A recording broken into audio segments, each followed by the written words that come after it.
जय हिंद। मैं चक्रधारी संक्रांत न्यूज से प्रमोद त्यागी। अगर किसी को देश हित और जनहित में सच सुनना पसंद नहीं है तो कृपया करके उनके लिए हमारी ये वीडियो नहीं है। देश और जनता की सारी खबर बताएंगे हम, देश और विदेश की सारी खबर जनता को दिखाएंगे हम, पुराने छुपे हुए राज बताएंगे हम और देश को जागरूक कराएंगे हम। देश की जनता को सारी वो बातें बताएंगे हम जो इतिहास के पन्नों में दबा दी गई थी और इतिहास को खोलकर दिखाएंगे हम।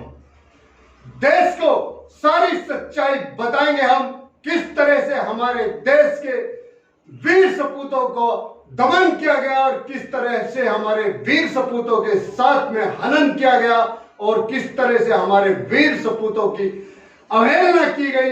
किसी को आतंकवादी करार दिया गया तो किसी को बागी करार दिया गया तो किसी को देश का गद्दार करार दिया गया। लेकिन जो देश के लिए वीर सपूतों ने अपनी जान दी, आज उनके लिए नतमस्तक होकर हम उन ढोंगियों के पोल खोलेंगे जो देश के राष्ट्रपिता और देश के चाचा बनकर राज किए, लेकिन देश के वीरों को दबाने में, उनके फाइल दबाने में, उनका इतिहास दबाने में उनका अहम रोल हुआ।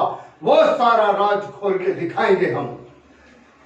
किस तरह से, क्यों नाथूराम गोडसे ने गांधी को गोली मारी और क्या निर्णय लिया था उन्होंने, जब सारा का सारा प्लान गांधी ने मुसलमानों के लिए निश्चित कर दिया था और अपने अनशन में पाकिस्तान के विभाजन का निर्णय ले लिया था और पाकिस्तान को बनाने के लिए किस तरह से चाल चली थी महात्मा गांधी ने, वो सारा सच आप जानेंगे तो आपके रोंगटे खड़े हो जाएंगे। जिस नाथूराम गोडसे को हम देश का गद्दार बोलते हैं, उसने अपनी मातृभूमि को बचाने के लिए, अपनी मातृभूमि के टुकड़े होने पर जो इस आदमी का कत्ल किया, मर्डर किया, वो किस मजबूरी में, किस हालात में किया और देश का सच्चा पूत होने का फर्ज निभाया,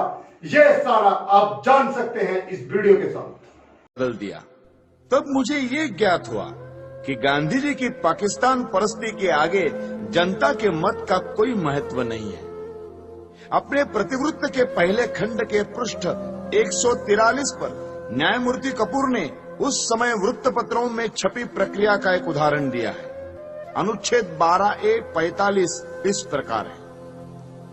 बंबई के साप्ताहिक नेशनल गार्डियन ने अपने 17 जनवरी 1947 के अंक में नेहरू शासन से हिंदुस्तान की घोर वंचना, पाकिस्तान धौंस से जो पा न सका वो गांधी जी के हट्टाग्रह से पा सका, इस शीर्षक के नीचे दिया था, अपने राष्ट्रीय जनों का जिससे नरसंहार होगा वो पैसे देने का कृत्य हम नहीं करेंगे। ऐसी गर्जना चल रही थी और सरदार वल्लभ भाई के धौंस को और दबाव में भीख नहीं डालेंगे, ऐसे वीरत्व के शब्द सुनने में आते थे। इतने में ही गांधी ने अनशन करके पाकिस्तान को करोड़ों रुपए देने को नेहरू शासन को बाध्य किया। 55 करोड़ प्रदान की स्वीकृति से लोग कैसे प्रक्षुब्ध थे, इसका ये उदाहरण है। मुसलमानों ने स्वतंत्रता आंदोलन का विरोध किया, इसीलिए पाकिस्तान बना। जिन्होंने पाकिस्तान का पक्ष लिया उनको 5वें स्तंभी कहा गया है, उनकी निंदा की गई है। परंतु मेरी दृष्टि में गांधी जी ने पाकिस्तान का पक्ष सबसे अधिक लिया और कोई शक्ति उनको रोक नहीं सकी। इस स्थिति में हिंदुओं को मुसलमानों के अत्याचारों से बचाने का एक ही उपाय था कि गांधी का अंत कर दिया जाए। गांधी जी राष्ट्रपिता के नाम से पुकारे जाते हैं, जो अत्यंत सम्मान का पद है, पर वे पिता का कर्तव्य पालन करने में असफल रहे। उन्होंने तो बड़ी निर्दयता से राष्ट्र के 2 टुकड़े कर दिए। यदि वे सच्ची आत्मा से पाकिस्तान का विरोध करते तो लीग कभी भी इतनी सुदृढ़ता से ये मांग न रख पाती और अंग्रेज पूर्ण प्रयत्न करके भी इसे न बना पाते। देश की जनता पाकिस्तान बनाने की घोर विरोधी थी, पर गांधी जी ने जनता को धोखा दिया और मुसलमानों के पाकिस्तान का पिता सिद्ध किया है। इसलिए मैंने भारत माता का एक पुत्र होने के नाते अपना कर्तव्य समझा कि ऐसे व्यक्ति का अंत कर दिया जाए, जिसको कहा तो जा रहा है राष्ट्रपिता, किंतु जिसने मातृभूमि का विभाजन करने में सर्वाधिक हाथ बटाया है। हैदराबाद की समस्या का भी यही इतिहास है। निजाम के मंत्रियों एवं रजाकारों ने जो अत्याचार हिंदुओं पर किए, उनका वर्णन करने की आवश्यकता नहीं है। वहां के प्रधानमंत्री लायक अली जनवरी 1948 के अंतिम सप्ताह में गांधी जी से मिले थे। शीघ्र ही पता लग गया कि गांधी जी का व्यवहार इस विषय में भी विचित्र है।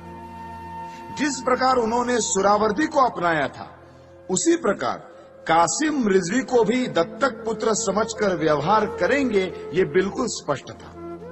जब तक गांधी जी जीवित थे, तब तक सरकार हैदराबाद के विरुद्ध कुछ न कर सकी, यद्यपि वो पूर्ण अधिकार और शक्ति संपन्न थी।